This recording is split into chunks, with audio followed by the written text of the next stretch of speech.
வலா தஅஜஸ், டயர்டாகி இருந்துடாத, ஓடிக்கிட்டே இரு. வயசு 70 போயிட்டு இருக்காத, நமக்கு என்ன இதுக்கு போற வேண்டு உட்காராத, 2-3 தடவை நம்ம ஃபெயில் ஆயிட்டோம் உட்காராத. வலா தஅஜஸ், உட்காராத, ஓடு, தேடு, முயற்சி செஞ்சுக்கிட்டே. நம்ம தான் கணக்கு போட்டு வச்சுக்கோம் 1 2 3 என்று. ஒரு தரம் செஞ்சோம் சரி வரல, 2 தரம் செஞ்சோம் சரி வரல, 3ஆவது தரம் செஞ்சோம் சரி வரல, காலால் ஒரு அடி. இதுக்கு பழமொழி வர வச்சுக்க, முடியும் வரை முயற்சி செய். முடியும் வரை முயற்சி செய்யண்டா, எடுத்த விஷயம் முடியும் வரை முயற்சி செய். அது 50வது தடவையும் இருக்கலாம். இந்த குண்டு பல்வை கண்டுபிடிச்ச தோமஸ் அல்வா எடிசன் 10,000 தடவைக்கு போறதான் கண்டுபிடிச்சாராம். எவ்வளவு பொறுமையா இருந்திருக்கும் அந்த ஆளு. அவர்கிட்ட கேட்குறாங்க, சார் 10,000 தடவை நீங்க முயற்சி பண்ணி தோத்து போனீங்களே, அப்ப 10,000 தடவை நீங்க தோத்துட்டீங்களான்னு. அவர் சொன்னாராம், இல்லை நான் தோக்கல, 10,000 பல்பும் 10,000ங்கிறத கண்டுபிடிச்சேன் என்றார். தோல்விகள் கூட ஒரு அனுபவம், தோல்வி அவமானம் இல்லை, அனுபவம். அந்த மனசு அப்படி சொல்லுது. நம்ம பிள்ளைகள் தோத்துட்டு வந்தா பழிக்காதீங்க, பழிக்கிறல்ல, அந்த பிள்ளைகளை சொல்ற, அடுத்த முறை உன்னால சாதிக்கலண்டா, உனக்கு ஏலும், உனக்கு முடியும், நீ செய்வ. நீ பாரு, நீ 3ஆவதுக்கு வந்திருக்கிற, நான் நினைச்சு கூட பார்க்கல. உன்னை விட பெரிய பெரிய உடம்புள்ளவெல்லாம் வந்து, வெளியூர்காரெல்லாம் வந்து உன்னோட ஓடி இருக்கான். அதுக்குள்ளேயே நீ 3ஆவது வந்திருக்கா, இன்னும் கொஞ்சம் முயற்சி பண்ணா உன்னால பெஸ்ட் வர முடியலண்டா, அதெல்லாம் ஒரு விஷயமே இல்லடா அப்படின்னு சொன்னா அவன் நிம்மதியா இருப்பான். முயற்சி தொடர்ந்து செஞ்சுக்கிட்டே இருப்பான். நம்ம முடியும் என்று சொல்றோம். ஸல்லல்லாஹு அலைஹி வஸல்லம் அவங்க சொன்னாங்க, இஹ்ரிஸ் அலா மா யன்ஃபஅக், உனக்கு பிரயோஜனம் தாரத்தை தொடர்ந்து செஞ்சுக்கிட்டே இரு, வலா தஅஜஸ், உட்கார்ந்துராது. வஸ்தஈன் பில்லாஹ், பிரச்சனைகள் வரும், அடுத்தவன் சொல்லாத அல்லாஹ் கிட்ட சொல்லு. வஸ்தஈன் பில்லாஹ், அல்லாஹ் கிட்ட உதவி தேவை. நம்மளவங்க இருக்கிறவன் தான். அங்கிள் நான் ஒரு புத்தகம் எழுதலாம் வேண்டியிருக்கேன், நீங்க புத்தகம் கிளிப்பியில் அவனுக்கு ஐடியாவே வைக்கணும். நம்ம மோட்டிவேட் பண்ற இல்லையே, மாஷா அல்லாஹ், வெரி குட் தான், சாதிப்படா, நீ எழுதுவடா, எதிர்காலத்தில் நீ ஒரு பெரிய எழுத்தாளனா வர போறடா, வெரி குட். உனக்கு என்ன தேவைன்னு கேளு, உனக்கு என்ன வேணும், பேப்பர் வேணுமா, பென்சில் வேணுமா, பேனா வேணுமா, பிரிண்ட் பண்றதுக்கு ஏதாவது உதவி தேவையா, அங்கள்கிட்ட கேளுடா. நல்ல முயற்சி, கைவிட்டுறாத. உன்ன மாதிரி ஆக்கள் தாண்டா சாதனையாளர்கள் அப்படின்ற ஒரு வார்த்தையை சொல்லாம நக்கல் சிரிப்பு வர. பாப்பாவே பிள்ளைய சிரிக்கிற, நக்கல் பண்றான். பாப்பா நாளைக்கு ஸ்போர்ட்ஸ் இல்லை, நானுங்க நீங்க ஸ்போர்ட்ஸ் இல்லை, பிலிப்பியல். பாப்பாவே இப்படி சொன்னவன் நல்லா வருவானா? ஸ்கூல் விடக்கூடிய தவறு என்ன தெரியுமா? ரிப்போர்ட் கொடுக்கும்போது மார்க் ஷீட்டை கொடுப்பாங்கல்ல, பிள்ளட மார்க்ஸை போட்டுட்டு பக்கத்தில் அதிகூடிய புள்ளியை போட்டு கொடுக்கறது. வகுப்பில் அதிகூடிய புள்ளி, உங்களோட புள்ள எடுத்தது 60, வகுப்பில் அதிகூடிய புள்ளி 99. அது அதிகூடிய புள்ளி இல்லை, அடி வாங்கி கொடுக்கும் புள்ளி. அந்த புள்ளியை வச்சுதான் இந்த புள்ள போட்டு வெளுவெள்ள வெளுக்கப்படுறதே. அவரை புள்ளட மார்க்ஸையும் பார்த்துட்டு வகுப்பில் எடுத்த புள்ளியையும் காட்டி, இஞ்ச வஞ்சா நீ தவுட்ட திண்டா, மண்ணை திண்டா, நீ இஞ்சோறு தானே திண்ட. உண்ட கிளாஸ்ல உண்ட வகுப்புல ஒரு படிய 100 எடுத்திக்கானா இல்லையா, பல்லாறு. அடுத்த முறை திருத்திக்கு வருவார், சரியா ஆசிரியரை போலே எழுதிக்கிட்டு வருவான் அவன். நம்ம என்ன செய்யணும்? ஸ்கூல் செய்யக்கூடிய தவறு அந்த அதிகூடிய புள்ளியை போட்டு கொடுக்க கூடாது.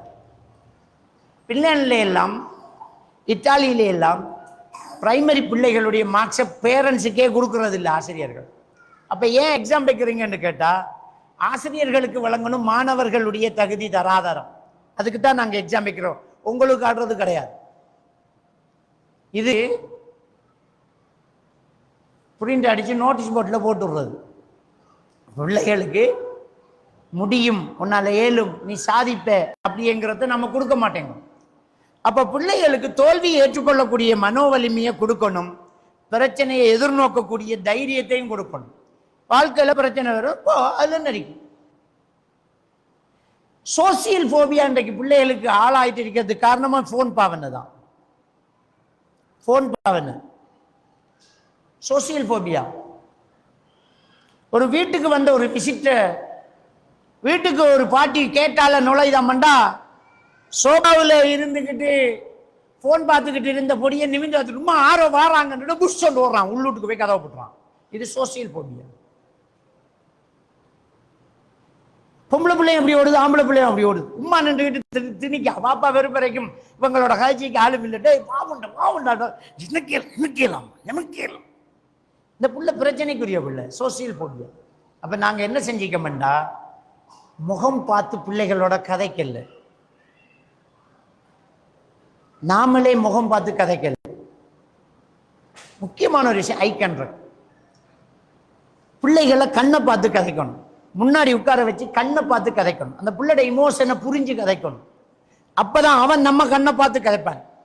நாம பிள்ளைகள்கிட்ட கதைக்கிறது போன கையில் இஞ்சோ சொல்லு, எத்தனை மணிக்கு போய் சேர்ந்த நீ, அப்புறம் பாப்பம்மா இருந்தாவா, என்ன சொன்னான், இடைக்கிட இப்படி திரும்பி பார்க்கணும், சொல்லுடா. அப்ப பிள்ளை வளராது. பிள்ளைகிட்டான கதைக்கணும், போனை தூக்கி வை, அவனை இப்படி உட்காரு, நம்மட பிள்ளை தான், கையை பிடி, தொடையில் கையது, கண்ணை பாரு, எத்தனை மணி போனடா, சின்னப்பாலாம் இருந்தாரா, என்ன சொன்னார், பாப்பாவை கேட்டாங்களா, பாப்பம்மாக்கு சலாஞ்சு இல்லையா, எப்படி இருக்கியா, பாப்பம்மாக்கு துவா கேட்டையா, சொல்லுடா. அப்படின்னு நாமளே கண்ணை பார்த்து பிள்ளைகிட்ட கதைக்கணும். நம்ம மகளுக்கிட்ட கண்ணை பார்த்து நாம கதைக்கணும். அப்பதான் அந்த பிள்ளை வாராக்கள்கிட்ட கண்ணை பார்த்து கதைக்கும். இல்லாட்டி அந்த ஐ கான்டாக்ட் இல்லாம போகும்போது சோசியல் போபியா தானாக என்ன செய்யும், ஒரு பிள்ளைகிட்ட ஏற்படும். அப்ப முக்கியம் அது. கூச்சப்படுத்தும் போதும், வெட்கப்படுத்தும் போதும், அவமானப்படுத்தும் போதும் பிள்ளைகளுக்கு சோசியல் போபியா ஏற்படும். சமுதாயத்தை விட்டு தூரமாக தொடங்கும். இன்ட் அடிக்கிறது, ஒரு பிள்ளைக்கு அதுல ஒரு குறை இருக்கிறது அந்த பிள்ளைக்கு தெரியக்கூடாது. இப்ப வீட்டை வாராக்களும் சும்மா இருக்கிறல, என்னடா எல்லா பிள்ளையும் பிள்ளை, இது மட்டும் கருப்பு என்னடோ அப்படிங்கிற, இதை நீ சொல்லணுமா? அந்த பிள்ளைகளுக்கிட்ட கருப்புங்கிறத ஒரு அசிங்கமாக நாம தான் தோற்று வச்சுக்கிறோம். கருப்பு ஒரு அழகா காட்டும். எல்லா பிள்ளைகளும் அசிங்கமா வெள்ளையா இருக்கு, இவன் மட்டும் கருப்பு அழகா இருக்கான்னு சொன்னா என்ன, மாத்தி சொல்லுங்க. அவன்கிட்ட இருக்கக்கூடிய திறமையைத்தான் நாம சொல்றது, குறைபாடுகளை சொல்லக்கூடாது. பெருமானார் ஸல்லல்லாஹு அலைஹி வஸல்லம் அவர்கள்ட்ட ரெண்டு கண்ணும் தெரியாத அப்துல்லா உம்மி மக்தும் ரலியல்லாஹு தஆலா வந்து, எனக்கு கண்ணு ரெண்டும் தெரியாது யார் சொல்லா, வீட்டை தொழட்டா பள்ளிக்கு வர கஷ்டம் என்று சொன்னதுக்கு ஸல்லல்லாஹு அலைஹி வஸல்லம் அவர்கள் பாங்கு சத்தம் நல்லா கேட்குதான்னு கேட்டாங்க. கேட்குதுன்னாங்க. காது நல்லா கேட்குதுடா உனக்கு, காது நல்லா கேட்குது உங்களுக்கு. அப்ப இருக்கிறத நாம பேசணும். அவன்கிட்ட ஒரு திறமை இருக்குது, இவன் அவ்வளவு கெட்டி, இவன்கிட்ட இவ்வளவு திறமை இருக்குது. அந்த பிள்ளைகளை அப்படியே மோட்டிவேட் பண்ணணும். எல்லா பிள்ளைகள்கிட்டையும் ஒரே தன்மை இருக்காது, எல்லாருக்கிட்டையும் ஒரு சில விஷயங்கள் வித்தியாசம் இருந்துகிட்டே இருக்கும். நபிகள் நாயகம் ஸல்லல்லாஹு அலைஹி வஸல்லம் அவங்க உஸ்மான் ரலியல்லாஹு தஆலா கூப்பிட்டு வச்சு பாடம் நடத்தல. ஏன் வைக்கப்படுறீங்க, ஏன் நோஞ்சானா இருக்கிறீங்க? அபூபக்கர் பார்க்கலையா? உமரை பாருங்க, வாள் எடுத்தாருண்டா எத்தனை தலை உருளும், வீரம்னா அப்படி இருக்கணும். ஏன் அப்படி இருக்கிறீங்க இவர்கிட்ட சொல்லல. அவர் அப்படித்தான் இருப்பார். அவரோட அப்படித்தான் பழகினாங்க. அவருடைய பர்சனாலிட்டி அது அப்படி இருந்தது. அவர் கூச்சப்படுவார். ஸல்லல்லாஹு அலைஹி வஸல்லம் அவர்கள் சொன்னார்கள், உஸ்மான் ரலியல்லாஹு தஆலா அவர்களை பற்றி சொன்னார்கள், அவருடைய வெக்க சுபாவம் எப்படிப்பட்ட தெரியுமா? அவருடைய வெக்கத்தை பார்த்து மலக்குமார்களே வெக்கப்படுவாங்க, அவ்வளவு வெக்கம் அவருக்கு. அதனால அவர் வீட்டுக்குள்ள வர்றதா இருந்தா வெக்கப்படுற மாதிரி ஒன்னும் இருக்கக்கூடாதுண்டு வேட்டியை சரிப்படுத்தி உடுப்பெல்லாம் சரியாக்கிட்டு வாங்க மகனே என்று கூப்பிடுவாங்க. அவர் வெக்கப்படுறது. அப்போ ஒவ்வொருத்தருடைய பர்சனாலிட்டியும் வேற வேற. நம்முடைய பிள்ளைகள்கிட்ட ஒவ்வொரு கூச்ச உணர்வுகள் இருக்கும், எல்லாம் ஒரு தன்மையில இருக்காது. ஒருவனுக்கு எல்லாமே ரொம்ப நீட்டா இருக்கணும், ஒருத்தனுக்கு அது பிரச்சனையே இல்லாம இருக்கு. அப்ப அந்த நீட்டா இருக்கிறவன் நீட்டாவே கொண்டே கொடுக்கணும். அப்படித்தான் அவனே உனக்கு இப்படித்தாண்டா தரும் அப்படின்னு. இன்னொருத்தன் விஷயத்துல இன்னொருத்தனை கம்பேர் பண்றது, கண்ணை பார்த்து பேசாம தூரமா நின்று பேசுறது, மறைந்திருந்து பேசுறது சோசியல் போபியா உண்டாக்கும். வார விசிட்ட பிள்ளைகளை வச்சு பேசி கைய கொடு மகன் சலான் சொல்லுங்க அப்படி என்று பேச வச்சு அந்த பிள்ளைகளுக்கு சமுதாயத்தை பழக்கணும். எல்லார்ட்டையும் பேசக்கூடிய அந்த ஆற்றலையும் எல்லா விஷயத்தையும் ஃபேஸ் பண்ணக்கூடிய அந்த வழக்கத்தையும் பழக்கமாக்கணும். ஸ்கூலுக்கு போன பிள்ளைகள்கிட்ட சில டவுட்டுகளை சொல்லி கொடுத்து இதை போய் சேர்த்து கேளுன்னு பயிற்சி கொடுக்கணும்.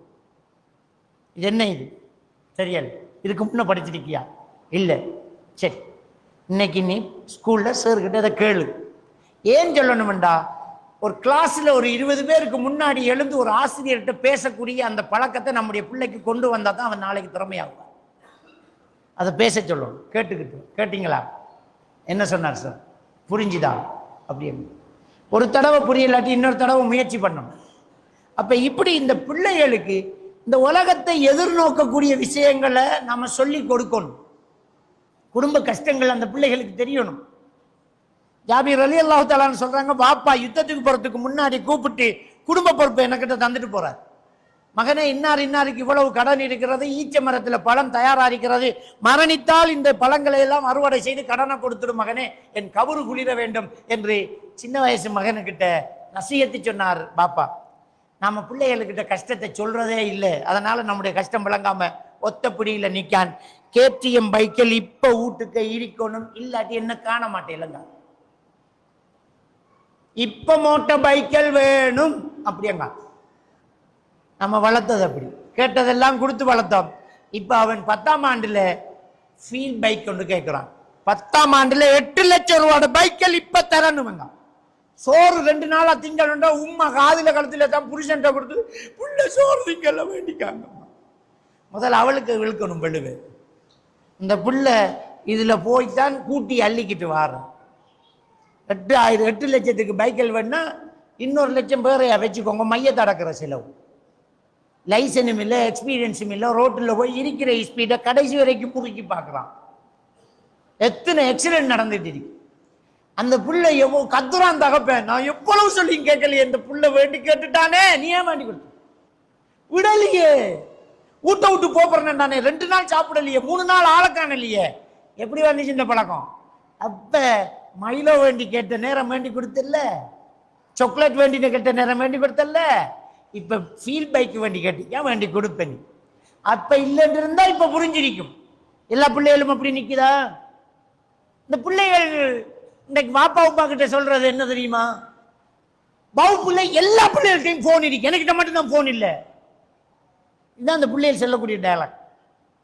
ஓலவர் படிக்கிறவன் சொல்றான், இந்த கிளாஸ்ல முழு பேரும் படிக்க வச்சிருக்கானுங்க. அவனுங்கள வாப்பா மாதிரி உங்களை விட வசதி குறைஞ்சவனுங்க. இந்த உமா கிட்ட போஸ்ட் பண்ற வாப்பா கிட்ட கதைக்கிறல்ல, நம்மட வாப்பா அந்த பிச்சைக்காரன் தான். எனக்கு பைக் இன்றைக்கு வரணும், இல்லாட்டி நான் படிக்க மாட்டேன், என்ன தேடுவியல், என்ன காண மாட்டேன் என்று உமாவை அப்படியே பயம் காட்டுறான். இது என்ன பிரச்சனை? நேரத்தோட நாம விட்டமே பிள்ளை, மைலோ வேண்டி கொடுத்தமே நடிச்சாமா, 12 மணி பிறகு சாக்லேட் வேண்டி கொடுத்தமே அங்க வந்த பிள்ளைதானா. அவன் சொல்லுவான் எல்லாரும் பாவிக்காங்க. அந்த பிள்ளைகிட்ட நீங்க சொல்லி வளர்க்கணும், இந்த உலகமே செஞ்சாலும் மகன் மார்க்கத்தில் இல்லாட்டி அது பிழை மகன் செய்யக்கூடாது. மார்க்கம் அதை தடுத்து அதை விட்டுறக்கூடாது. இந்த உலகத்தில் அதிகமானவர்கள் சிலை வணங்குறாங்கன்னா நீங்க வணங்கக்கூடாது. எல்லாருமே சிகரெட் குடிக்காங்கன்னா சிகரெட் ஹலால் ஆகாது.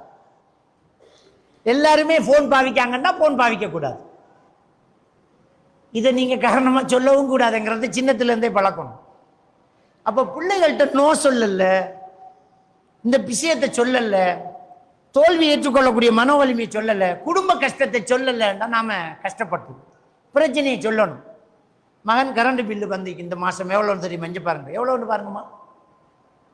இன்னும் அப்ப 6000 சொச்சம் பாரு, பாப்பா சம்பளமே எவ்வளவுதான். சரி, இந்த காசை கொண்டே கட்டிட்டு வாங்க, நீங்க கொண்டே கட்டுங்க.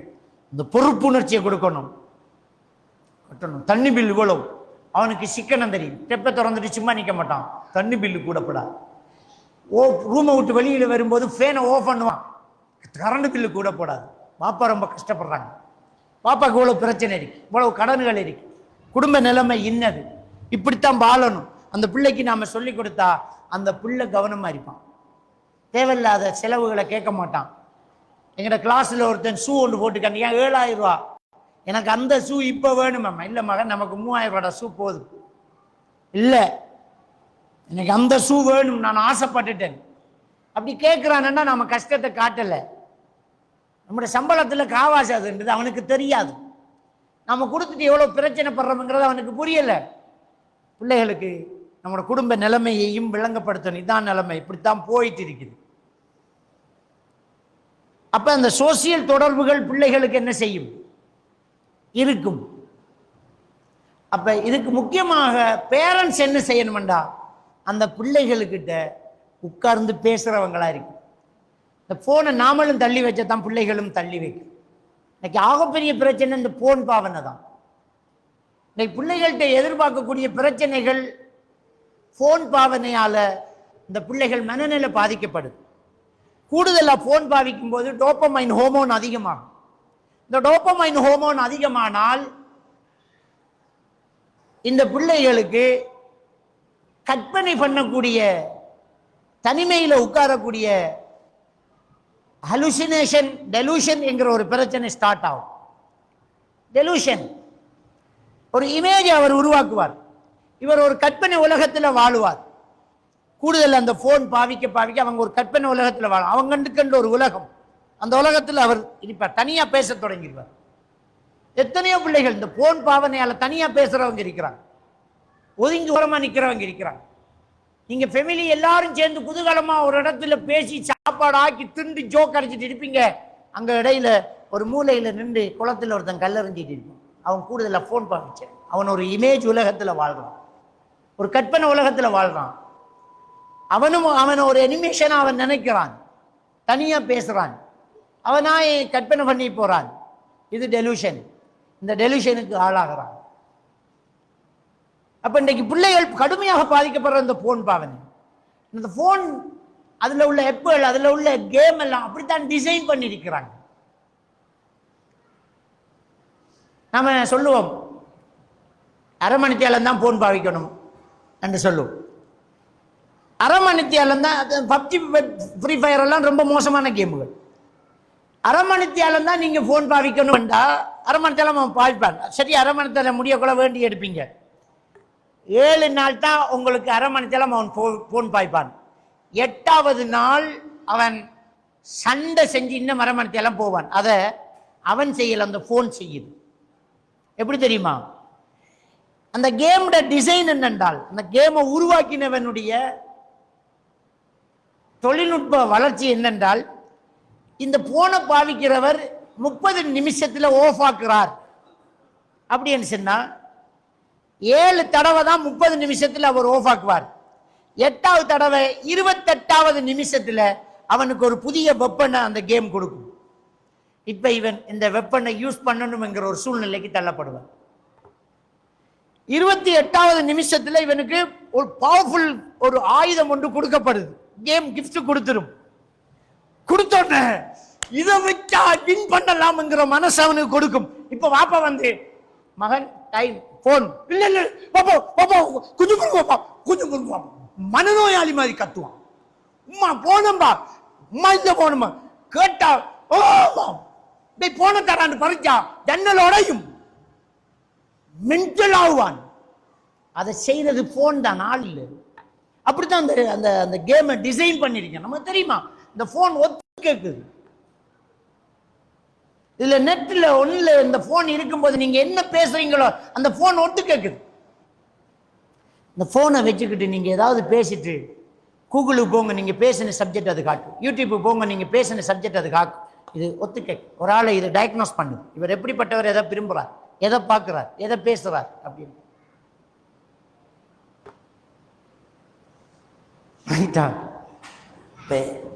இந்த விஷயத்துல ரொம்ப கவனமாக நாம இருக்கணும். அப்ப பிள்ளைகள்கிட்ட கூடுதலா போன கொடுக்காது, கூடுதல் எல்லாம் போனை கொடுக்காது.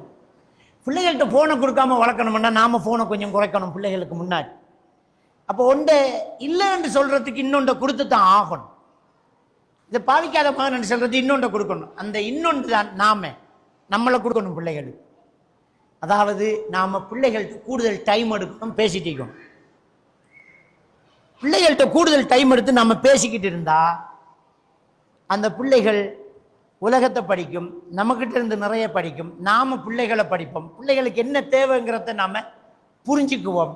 அப்ப ஒரு நல்ல ஒரு நிம்மதியான குடும்பம் இப்ப உருவாகும். அப்ப முரண்டு பிடிக்கக்கூடிய பிள்ளைகளை நாம கண்ட்ரோல் பண்றோம். அடுத்தது பிள்ளைகள் எங்க போகுது, எந்த சூழல் இருக்குது, ஆரோட பழகுறங்கிறத நாம பார்த்து அதை மாத்திக்கிட்டே இருக்கோம். சம்திங் ராங், இது ஆள் இல்லை அப்படிங்கிறத நம்ம பார்க்கணும். பாருங்க, நபிகள் நாயகம் ஸல்லல்லாஹு அலைஹி வஸல்லம் சொன்னாங்க, அல் மர்உ அலா தீனி ஹலீலிஹி ஃபல்யன்துர் மை யுகாலிலுஹு. ஒரு மனிதன் தான் நெருங்கி பழகும் நண்பனின் கொள்கைக்குள் வந்து விடுவான். ஒரு மனிதன் தான் நெருங்கி பழகும் ஒரு நண்பனினுடைய மார்க்கத்துக்குள்ள அவன் வந்துடுவான், அவன் கொள்கைக்குள்ள அவன் வந்துடுவான். ஃபல்யன்துர் மை யுகாலிலுஹு, யாரோடு பழகுறான் என்று பார்த்து பழகட்டும் அப்படிங்கிறாங்க ஸல்லல்லாஹு அலைஹி வஸல்லம் அவங்க சொன்னாங்க. நம்முடைய தமிழ்ல சொல்லுவாங்க, பூவோடு சேர்ந்த நாறு மணக்கும், பூவோடு சேர்ந்த நாறு மணக்கும். பூ கட்டின நார்லையும் அந்த பூட வாசம் இருக்கும். கூட சேர்ந்தது நல்லதா இருந்தா நல்லது. இன்னொரு பழமொழி சொல்லுவாங்க, பன்றியோடு கூடினால் பசுக்கன்றும் பவி தின்னும். பவி என்கிறது மலம். பன்றியோடு கூடினால் பசுக்கன்றும் பவி தின்னும் அப்படிம்பாங்க. அதோட பழையினா இதுவும் அந்த பழக்கத்துக்கு வந்துடும். அப்போ கூட்டு சரியா இருக்கணும். தமிழ்ல திருக்குறள்ல ஒரு திருக்குறள், அதுல என்ன சொல்றான், நிழல் நீரும் இன்னாத இன்னா சமர் நீரும் இன்னாவாம் இன்னா செய்யின் அப்படின்ற ஒரு திருக்குறள். மதுரமான தண்ணி கூட நஞ்சானால் தள்ளி வைக்கிறீங்க. நிழல் நீரும் இன்னாத இன்னா சமர் நீரும் இன்னாவாம் இன்னா செய்யின். மதுரமான தண்ணி கூட நஞ்சானா தள்ளி வைக்கிறீங்க, நெருக்கமான உறவு கூட தப்பானா தள்ளி வைங்க. அதான் அந்த திருக்குறள். நல்லவனாண்டா தான் சேர்ந்து பழகணும். அப்ப நம்முடைய பிள்ளை ஆரோட பழகுறான், எங்க போறான், என்ன நடக்குது? ஏண்டா பிள்ளைகள் ஆற கதையை கூட கேட்கிறேன்டா சம வயது குழுக்களுடைய கதையைத்தான், அந்த குரூப் கதைக்கிறதான் பிள்ளை கேட்குது. எனவே பிள்ளை ஆரோட பழகுறான், எப்படிப்பட்ட நண்பன், எங்க போறான் அப்படிங்கிறத நம்ம கண்டிப்பா பார்க்கணும். ஏன் கிரவுண்டில் லேட் ஆகிறான், ஏன் கிளாஸுக்கு போனது லேட் ஆகுது, யாரோடையெல்லாம் பழகுறான், எப்படி இருக்கிறான். நம்ம பிள்ளையோட ஃப்ரெண்டை பழகணும். ஃப்ரெண்டாக காய்ச்சிட்டு நம்ம பிள்ளைய மட்டும் நான் கவனிக்கும், பிள்ளைட ஃப்ரெண்டுகளையும் சேர்த்து கவனிக்கணும். நம்மளோட பிள்ளைட கூட்டாளிமார் 4 பேரையும், தம்பிமார் வாங்கடா உள்ளுக்கு வாங்க உட்காருங்க, டீ ஊத்து பிள்ளைகளுக்கு, அவனுகளுக்கு டீயை ஊற்றி அவனுகளுக்கும் சேர்த்து புத்திமாய் செல்லணும். விளங்கிட்டா? அப்ப அவனுக்கு நம்மளை பத்தி தெரியும். வாப்பு வென்ற வாப்பா நம்மளோட எப்படி பழகினாள், நம்மளை கூப்பிட்டு டீ வேண்டி தந்தாள், நல்ல மனுஷன், நம்மளோட கண்டடத்தை சிரிச்சு பேசுறாள். தப்பு தவறு செஞ்சோம் மாட்டிக்குவோம். அப்ப அவனுக்கு விளங்கு நம்மளை பத்தி. பிள்ளைகள் படிக்கிற ஸ்கூலுக்கு போங்க, உங்களோட ஸ்கூல் பிரின்சிபல்கிட்ட அனுமதி எடுத்து உங்களோட வகுப்பு, அந்த பிள்ளையோட வகுப்பு ஆசிரியரை பேரண்ட்ஸ் கட்டாயம் சந்திங்க. இது ஸ்கூலுடைய யாப்புல உள்ள விஷயங்கள். நம்ம அந்த பக்கமே போறதில்லை. பள்ளிக்கூடம் என்ன கலருன்னு தெரியாது, கேட்டாடியே விட்டுப்பட்டு வாரோம். போகணும், போய் அந்த ஆசிரியரோட பார்க்கணும், பழகணும். நம்ம பையன்தான் என்னென்றாலும் சார் என்கிட்ட சொல்லணும். அப்படி அந்த நெருக்கம் பெறக்குள்ள நம்மளோட மகனுக்கு ஒரு மன தைரியம் பெறும். பாப்பா வந்து சார்கிட்ட பேசிக்கிட்டு போன அவன் இப்ப அந்த ஸ்கூல்ல அந்த வகுப்புல ஒரு அறிமுகமான ஆளாகிறான். இன்னார மகன் இது என்கிறது தெரிய வருது. ஒரு பேரண்ட் வந்து சொல்றார், மகன் கொஞ்சம் கூச்ச சுபாவம், ஸ்கூலுக்கு போக ஏலாங்கான், வகுப்பு மூலையில ஒதுங்குறான், ஆரோடையும் கதைக்கான் இல்லை. சார் வந்து இப்படி சொல்றார், பிள்ளைய கவுன்சிலிங் கொட்டிக்கிற, நீ பிள்ளைய கவுன்சிலிங் கொட்டிக்கிற தேவையில்லை, நான் ஒரு கவுன்சிலிங் உனக்கு சொல்லி தரம் போய் செய். என்ன நாளைக்கு போகும்போது வகுப்புல எத்தனை பிள்ளைகள் என்று கேட்டு ஆசிரியருக்கும் சேர்த்து இன்னொரு எக்ஸ்ட்ரா ஒரு 2 சேர்த்து ஒரு 10 ரூபா சாக்லேட்டை பிள்ளைகிட்ட கொடுத்து எல்லாருக்கும் கொடுக்க சொல்லு. காரணம் கேட்டா, வாப்பா கொழும்புல இருந்து வந்து, வாப்பா ஒரு பயணம் போய் வந்தேன்னு சொல்லு. இந்த பர்த்டே எல்லாம் சொல்லப்படாது. விளங்கிட்டா? பாப்பா யாழ்ப்பாணத்துக்கு போனேன், மன்னாருக்கு போனேன், ஒரு பிஸ்னஸ் விஷயமா போனேன், எல்லாருக்கும் சாக்லேட் வாங்கிக்க, அந்த வகுப்பு பிள்ளை எல்லாருக்கும் தந்து பிள்ளைகிட்ட கொடு. பிள்ளை போய் டீச்சர்கிட்ட, டீச்சர் பாப்பா வெளியூருக்கு போனேன், சாக்லேட் வாங்கிக்க, அந்த வகுப்பு பிள்ளைகள் எல்லாருக்கும் கொடுக்க சொல்லி பாப்பா சாக்லேட் தந்த டீச்சர். இப்போ பிள்ளை டீச்சர்கிட்ட போய் பேசுகிற அந்த அந்த சோசியல் தொடர்பு ஏற்பாடு. டீச்சருக்கு அது சந்தோஷம். வெரி குட், மாஷா அல்லாஹ், இன்னைக்கு அப்துல்லா உங்களை எல்லாருக்கும் சாக்லேட் தரப்புறான், எல்லாரும் அப்படி இருங்க, என்ன சொல்லணும் நீங்க சாக்லேட் தந்தா ஜஸாக்கல்லாஹ் கைரா சொல்லணும். ஓகே அப்படியே. இப்ப இந்த பிள்ளைகள் எல்லாம் இவரை நன்றியுள்ள ஒரு நண்பனாக பார்க்க தொடங்குது. எரிச்சல் பட்டவன், எரிஞ்சு உளுந்தவன், துரத்தி விட்டவன், பேசாம இருந்தவன், தள்ளி வச்சவன் எல்லாம் இவன் நமக்கு சாக்லேட் தந்தாண்டு அவனை இப்ப கவனிக்க தொடங்குவான். அவன் விஷயத்துல மத்த பிள்ளை எல்லாம் கவனமா இருக்கும். அப்துல்லா ஒரு மாதிரி இருக்கிற வாடா அப்படின்னு கூப்பிட தொடங்குவான். எல்லாரும் ஃப்ரெண்ட் ஆகுவான், எல்லாரும் ஹெல்ப் பண்ணுவான். அன்னைக்கு பென்சில் மறந்துட்டேன்டாண்டா, என்னடா எனக்கிட்ட ஒரு பென்சில் இருக்கான்னு கொடுப்பான்.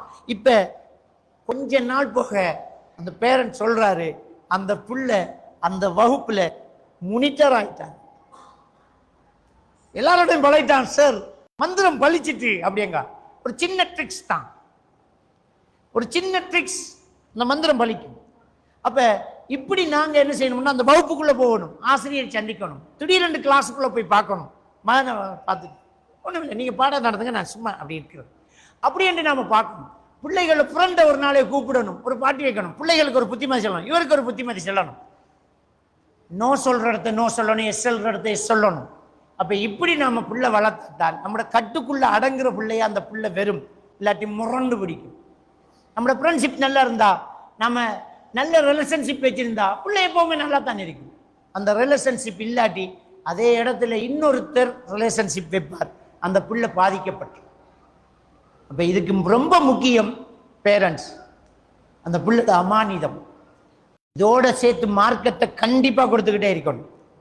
மகன், உங்களை இங்கிலீஷ் கிளாஸ்ல சேர்த்திருக்கேன், இங்கிலீஷ் மீடியத்தில் போட்டிருக்கேன், ராயல் காலேஜில் போட்டிருக்கேன், உங்களை இந்த கோர்ஸ் படிக்க விட்டிருக்கேன், நீங்க இந்த விஷயத்தை படிச்சுட்டு இருக்கிறீங்க. பாப்பா பாப்பாடா காசு போனாலும் ஒன்றும் இல்லை, இந்த படிப்பு பிறந்தாலும் ஒன்றும் இல்லை, இந்த கோர்ஸில் நீங்க தோத்தாலும் ஒன்றும் இல்லை, மார்க்ஸில் நீங்க ஜீரோவானாலும் ஒன்றும் இல்லை. தொழுக டைமுக்கு தொழணும் மகன், சொல்லி வச்சுட்டேன்னு சொல்லி பழக்கம். ஃபர்ஸ்ட் மார்க்கும் அதுக்கு பிறகு மற்றது மகன், டைமுக்கு நீங்க தொழணும். தொழுகிற டைமுக்கு அவர் கிளாஸ் வைக்கல, ஓ பண்ணலன்னா அந்த கிளாஸ் தேவையில்ல, நீ பள்ளிக்கு போ, நம்ம ஏற்பாடு செய்யும். மகன் தொழுகையை விடக்கூடாது. எப்போ போன் பண்ணாலும் மகன் தொழுதீங்களா, ஹாஸ்டல்ல மத்தாக்களுக்கு சொன்னீங்களா, நம்முடைய பிள்ளை நல்லதை ஏவி தீயதை தடுக்குதுன்னா அடுத்து வந்து இருந்துறானே இல்லையா, நம்முடைய பிள்ளை கெட்டு போகாது. நம்முடைய பிள்ளைய ஹாஸ்டல்ல விட்டிருக்கோம், அவனும் தொழணும், மற்ற பிள்ளைகளையும் தொலை சொல்லணும். இது நாம கொடுத்த சட்டம். அந்த பிள்ளைகளாண்டு அசரா போய்த்து வாங்கடா தொழுவோம்னு சொல்லுவோம், உத்தரம் பெற மாட்டான், தனியே போவான். இது யாருக்கு பாதுகாப்பு தெரியுமா? பிள்ளைக்கு பாதுகாப்பு. புள்ள ஒரு நாள் தொழாம படுத்துட்டான்டா, அந்த 3 பேரும் ஹலோ என்ன எங்களை தொலை கூப்பிடுவேல, இப்ப படுக்கிறேன் அவனே எழுப்பிடுவான். அவனுகள் எல்லாரும் ஒரு பிள்ளை செய்யறான், படம் பார்க்காம போன் வச்சிருக்கான், சிகரெட் அடிக்கான்டா, ஹராம் தப்பு பாவம் என்று நம்மட பிள்ளை பொங்கி எழுந்தா, இவர் ஒரு நாளைக்கு சிக்கெட்டை கையில் எடுத்தா பறிச்சறிவான். அவன் எங்களுக்கு இவ்வளவு நாளா பயம் பண்ணிவிட்டு என்ன சிக்கெட் ஹலோ இங்க கொண்டாங்க. இப்ப நன்மையை ஏவி தீமையை தடுத்து அடுத்து வந்து இருந்தானே இல்லையே, நம்முடைய பிள்ளை பாதுகாப்பாரு. நம்முடைய பிள்ளையை தூக்கி சுத்தி போட்ட ஒரு பாதுகாப்பு வளையம் தான் நன்மையை ஏவி தீமையை தடுத்து. அப்ப பிள்ளைகளுக்கு அதை நம்ம கண்டிப்பா கொடுத்துக்கிட்டே இருக்கணும். நீங்க என்ன படிப்பிச்சாலும் சரி, பிள்ளைகள் எங்க போனாலும் சரி, மகன் மார்க்க முக்கியம், தொழுக முக்கியம், ஈமான் இஸ்லாம் முக்கியம். அது இல்லாட்டி நீங்க பாப்பா கதைப்பை நன்றி யோசிக்க தேவையில்லை, எத்தனை லட்சம் போனாலும் தூக்கி எறிஞ்சு விடுவேன். இஸ்லாம் தான் முக்கியம், அதுதான் பொறுமதி. மார்க்கம் தான் ஃபர்ஸ்ட் மகன். இந்த விஷயத்தை நாம சொல்லி கொடுத்தா எதை தூக்கி ஒசக்க வைக்கிறோமோ அதை எப்பவுமே அவன் ஒசக்கத்தான் வச்சிருப்பான். யோசிச்சு பாருங்க, நாம ஒரு விஷயத்துல ரொம்ப கவனமா இருப்போம். எந்த ஒரு முஸ்லீம் அல்லாதவர்கள் இருக்கிற இடத்துல நமக்கு ஒரு வேலை வாய்ப்பு வந்து ஒரு வீடு வந்து இருந்தாலும் ஹலால் இறைச்சி தேடி வேண்டுவோம். சும்மா அவன் கோழியை விற்பான், அவன் ஆள் சரியில்லை, நாம் அங்கே போய் வேண்டோம், கொஞ்சம் பஸ் ஏறி போய் ஒரு 10 கிலோமீட்டர் தள்ளி போய் வேண்டோம், பிஸ்மி சொல்லி அறுத்த கோழி, முஸ்லீம் அறுத்த மாடு, ஹலால் சிக்கன், ஹலால் பீஃப், இதுதான் நம்ம சாப்பிடணுமான்னு இது ஹராம் என்று வளர்த்திருப்போம். மற்ற விஷயத்துல நாம மார்க்கத்தில் பொடுபோக்கா இருந்திருப்போம். இது அவன் மனசுக்குள்ள பதியும். அப்படி பதிஞ்சதுனாலதான் பியரை வேண்டிய இடத்துக்கு பைட்ஸுக்கு ஹலால் சிக்கன் எடுத்துட்டான். யோசிச்சு பாருங்க, இந்த சாராயம் குடிக்கிற சாராயம் ஹராம் தான், ஆனா கோழியை கண்டடத்த வேண்ட மாட்டேன், அது முஸ்லீம் கடையில தான் போய் வேண்டுவான். எதை பெருசா காட்டணுமோ அது அப்பையும் பெருசா தான் இருக்குது, இப்பையும் பெருசா தான் இருக்குது. ஸோ இதையும் நாம பெருசா காட்டியிருந்தா சாராயமும் குடிச்சிக்க மாட்டோம். அப்படி நம்முடைய பிள்ளைகளுக்கு மார்க்கத்தை எப்பவுமே ஒசத்தி, ஈமானை எப்பவுமே அப்படியே ஒசத்தி ரொம்ப கவனமான விஷயத்தை கவனமா கொடுத்துக்கிட்டே இருந்தா எந்த நிலையிலையும் அவன் சலண்டு போக மாட்டான், ஸ்ட்ராங்கா தான் இருப்பான். அப்ப பிள்ளைகளை ஒரு நல்ல நிலைக்கு ஆளாக்குறதுக்கு நாம கையாள வேண்டிய இந்த முக்கியமான ஒரு விஷயத்தை ரொம்ப கவனிக்கணும். அதுக்கு பேரண்ட்ஸ் ரொம்ப துணையாக இருக்கணும். கண்காணிப்பு, யாரோட பழகிறான், என்ன செய்கிறாருங்கிறத நம்ம பார்க்கணும். நேரம் முடிஞ்சு போச்சு. ஆனால் ஒரு சின்ன விஷயத்தை முக்கியமாக சொல்கிறேன். ஏன்னா அன்றைக்கு சமகாலத்தில் எதிர்நோக்கக்கூடிய ஒரு பிரச்சனை, ஆம்பளை பிள்ளையில ஆம்பளையாக வளர்க்கணும், பொம்பளை பிள்ளைய பொம்பளையாக வளர்க்கணும். கூட்ட பொம்பளை பிள்ளை இல்லைன்ற ஒரு சின்ன வயசில் பொம்பளை பிள்ளைட உடுப்பு ஆம்பளை பிள்ளைக்கு போட்டு பார்த்து வளர்க்காதீங்க. அல்லாஹ் ஆணையும் பெண்ணையும் தான் படைச்சு. அல்லாஹ் குர்ஆன்ல அப்படித்தான் சொல்கிறான். ஒரு ஆத்மாவை படைத்தும் அந்த ஆத்மாவிலிருந்து அதன் சோடியை படைத்து பஸ மின்ஹுமா ரிஜாலன் கஸீரா வ நிஸா, அந்த சோடியிலிருந்து ஆண் பெண்ணு என்ற இருபாலாரை பல்கி பெருக செய்தோம். பாலினம் 2 தான், ஆண் பெண். 3ஆம் பாலினம் இந்த உலகத்திலே கிடையாது. அல்லாஹ் அப்படி படைக்கவே இல்லை. நம்மடாக்கள் சொல்லுவாங்க திருநங்கை, திருநம்பி, அலி 9 என்றெல்லாம் சொல்லுவாங்க. அப்படி ஒன்று அல்லாஹ் படைக்கல. இது இவனே இவனுடைய மனசுக்குள்ள உண்டாக்கினது. நிறைய ஆம்பளை பிள்ளைகள் தான் பெண் என்ற கற்பனைக்குள்ள வளர்ந்து தன்னை ஒரு பெண்ணாக மாற்றிக்கிட்டு சோசியல் மீடியாவில் உலா வந்துக்கிட்டு இன்றைக்கு வழிகேட்டில் போயிட்டு இருக்கு. அதை கண்டு கொஞ்சம் பேர் பின்னால் நிறையா பெண்கள் தன்னை ஆணாக கற்பனை பண்ணி அவங்க ஆணாகவே மாறிக்கிட்டு இருக்கிறாங்க. ஒரு 18-17 வயசு ஒரு முஸ்லீம் பெண்மணியை கூட்டிகிட்டு வராங்க. அந்த கூட்டிக்கு வந்தவர் சொல்லும் வரைக்கும் நான் நினச்சேன் அது ஒரு பொடியை நின்றுதான். டிஷர்ட்டும் டெனிம் ட்ரௌசரும் கையை இப்படி சுற்றி விட்டுக்கிட்டு வந்து உட்காந்துக்கிட்டு முடிய வெட்டிட்டு எவ்வளவு சொன்னாலும் கேட்க மாட்டேன். நான் நம்பவே இல்லை. வல்லாஹி அரவாசியில் தான் அவர் விஷயத்தை சொன்னார். இது பாத்தீமா என்ன அந்த புள்ள சொல்லுது, என்ன நான் ஆம்பளையா தான் கற்பனை பண்ணும், எனக்கு பொம்பளை இல்லாத பிரச்சனை, நான் பொம்பளை தான் கல்யாணம் முடிப்பேன், நான் ஆம்பளையா தான் இருப்பேன். அந்த ஊரில் அந்த பிள்ளை பள்ளி வாசலுக்கு போய் ஆம்பளைகளோட சப்புல நின்று தொழுது ஆக்களுக்கு தெரியும் இது பொம்பளை பிள்ளை. அந்த அளவுக்கு நிலைமை மாறும். இதுக்கு காரணம் மனசுதான், வேற புறப்பால் ஒன்றும் இல்லை. அதாவது பிறப்புல சில குறைபாடுகள் இருக்கு. 6 விரல், கை இல்லாம பிறக்கிறது, மூக்குள்ள ஓட்ட மட்டுமே மூக்கு இல்லை, காது இல்லாம பிறக்கிறது, இப்படி குறைபாடு இருக்குத்தானே. அந்த குறைபாடு குரோமோசோம்களினுடைய மாறுதல்களால் ஏற்படுறது என்று சயின்ஸில் படிச்சிருக்கிறோம். ஒரு தாயினுடைய சினை முட்டையில் 23 சோடி குரோமோசோம், தகப்பனுடைய உயிரணுவில் 23 சோடி குரோமோசோம். இந்த குரோமோசோம்களில் அதிகபட்ச குறைவு கூடுதல் ஏற்படும் போது இந்த குழந்தையினுடைய மனநிலையும் தன்மையும் உறுப்புகளிலும் சில சிதைவுகள் ஏற்படுறது உண்டு. 6 விரலோட பிறக்கிறது, கையில் விடத்த கை விரல் வரும், இவ்வளவு தான் கை இருக்கும், கால் இல்லாமல் இருக்கு, இப்படி வாரது. இது மாதிரி பால் உறுப்புகளில் குறைபாடோடு பிறக்கிறத நாம இன்னொரு பாலினம் என்று நினைத்தால் அது நம்முடைய தப்பு. அப்ப எனக்கு என்ன செய்யற குறைபாடு இருந்தா போயிட்டு தெரியும், அதுல ஒண்ணும் இல்லை. மறுமையில் அதுக்கு கூலி இருக்கு, அவ்வளவுதான். மறுமையில கூலி இருக்கு. எனவே ஆண் ஆண் தான், பெண் பெண் தான். ஆண் பெண்ணாகவோ பெண் ஆணாகவோ மாறக்கூடாதுன்னா மனசுல பழக்கம் இருக்கக்கூடாது. எப்பவுமே ஒரு பொம்பளை பிள்ளைய ஆம்பளை உடுப்பு போட்டு எங்களுக்கு ஆம்பளை பிள்ளை அப்படிங்கிறது, இல்லாட்டி டேங்கிறது. ஒரு ஆம்பளை பிள்ளைக்கு சின்ன வயசுல பொம்பளை உடுப்பு போட்டு பார்த்து ஆசைப்படுறது செய்யாதீங்க. கூடுதலாக பெண் பிள்ளைகளோட ஆம்பளை பிள்ளைகளை விளையாட விடுறதோ, ஆம்பளை பிள்ளைகளோட பொம்பளை பிள்ளைகளை விளையாட விடுறதோ போல கற்றல் ஏற்பட்டு அவங்கள போல ஆக்ஷன், அவங்கள போல நட, அவங்கள போல சிரிப்பு, அவங்களுடைய எண்ணமாக மாறுதல் போன்ற நடவடிக்கைகள் ஏற்படும். எனவே இன்னைக்கு இருக்கக்கூடிய ஆபத்தும் பரவி வரக்கூடிய இந்த பிரச்சனைகளும் இதுக்கு ஒரு காரணமாக அமையக்கூடாது. எனவே கவனமா இருக்கணும். பொம்பளை பிள்ளைய பொம்பளையா வளர்க்கணும், ஆம்பளை பிள்ளைய ஆம்பளை வளர்க்கணும். அஜ்னபி உறவு, மஹரமி உறவு பேணணும். வீட்டில் எப்பவுமே ஆண்கள் பெண்கள் என்கிற அந்த அஜ்னபி மஹரமி உறவு பேணணும். இது ரொம்ப கவனமான ஒரு விஷயம். நாம சோசியலிசமா பழகுறேன்னு நினைச்சுக்கிட்டு எல்லாத்தையும் செஞ்சுக்கிட்டு இருக்கிறோம். வீட்டுக்கு வர ஆம்பளைகளுக்கு பொண்டாட்டி வந்து தேத்தாணி ஊற்றி கொடுக்குற மாதிரி நம்மளோட வாழ்க்கை இருந்துட்டேன்டா வளர்ந்து வரக்கூடிய பிள்ளைகளுக்கிட்டையும் அந்த பிரச்சனை வந்துகிட்டே இருக்கு. ஸோ அஜ்னபி மஹரமி உறவு பேணணும். அப்படி இருந்துட்டோம்டா நம்முடைய பிள்ளைகளை ஆரோக்கியமாக வளர்க்கலாம்.